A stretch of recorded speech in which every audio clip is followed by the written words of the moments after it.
Cold case solved begins without a name. Cold case solved stories usually start with a suspect. This one didn't. In April 1981, along a quiet Ohio back road near Troy, investigators found a young woman who had been dead for weeks. No ID, no missing persons report that fit, no name. For the next 37 years, she would be known only as the Buckskin Girl. That nickname came from the fringed buckskin jacket she was wearing when she was found, the one detail people thought someone would recognize. Here's the wild part. That jacket was seen by thousands of people. Her face was reconstructed. Her case was circulated nationwide, and still nothing clicked. On paper, this should have been solvable. Investigators documented everything: the clothing, the scene, the physical details. Composite sketches went out across Ohio and beyond. No calls, no confirmations, no family stepping forward. By the standards of the early 1980s, law enforcement did what they could. Fingerprints were taken. Dental records were checked. Biological samples were preserved. But every one of those tools depended on the same thing: a comparison. And Buckskin Girl had none. So the case stalled, not because anyone stopped caring, but because the science had hit its ceiling. Quietly, methodically, the evidence was archived. And for decades, families drove that same stretch of road without knowing they were passing one of Ohio's most enduring mysteries. For 37 years, the Buckskin Girl remained exactly that: evidence without identity.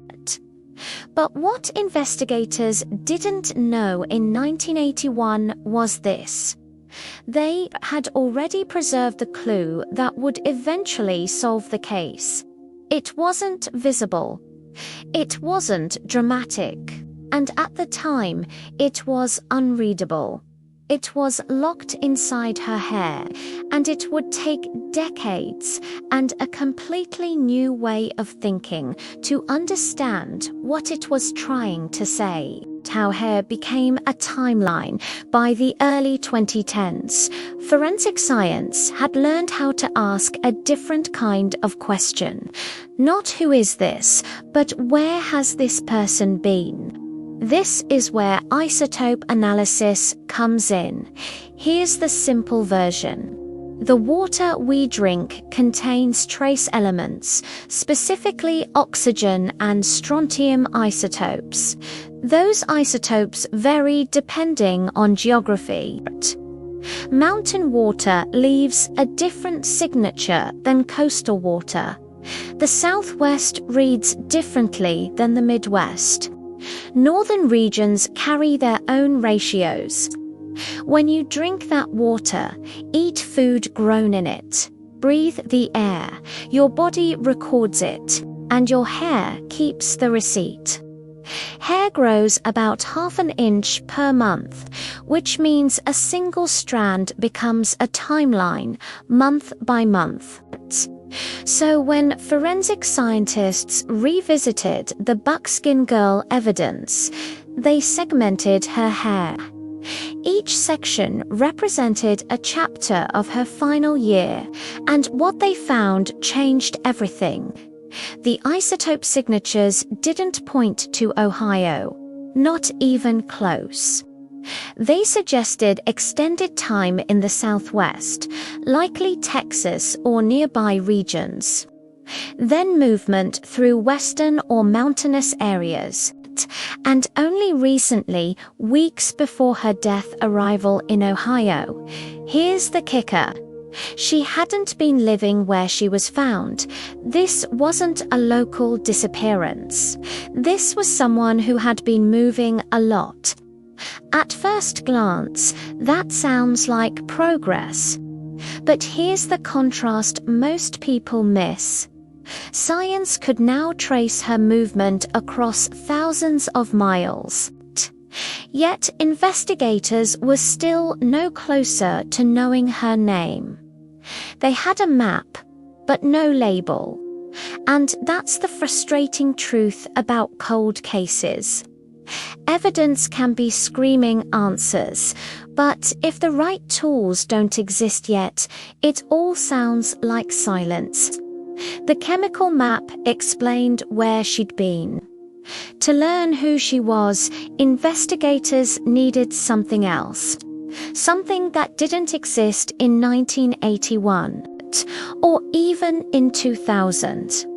They needed a way to turn anonymous DNA into family.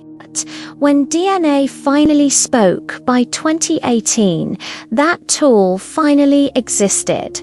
It was called forensic genetic genealogy. Instead of asking, is this person already in a database? It asked, who shares any DNA with this person? Third cousins, fourth cousins, people who had never heard her name. Investigators partnered with the DNA Doe Project, a non-profit specializing in identifying unidentified victims, using preserved biological samples. Buckskin Girl's DNA was uploaded to GEDmatch, a public genealogy database. What came back wasn't a name, it was fragments, distant relatives, partial matches, loose threads. To most people, it looked like noise. To genealogists, it was a trail. They built family trees backward and forward, using census data, birth records, marriage certificates, obituaries. Slow work, no shortcuts. And eventually, the branches converged. Her name was Marcia Lenore King. She was 21 years old, born in Little Rock, Arkansas. Her family had lost contact with her years earlier after she left home and began traveling west. The Isotope map now made sense. The movement across regions, the timing, even the buckskin jacket, something she likely picked up during her travels. After 37 years, the Buckskin Girl had her name back.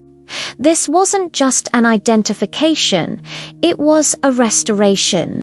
Evidence preserved decades earlier finally met science that knew how to listen.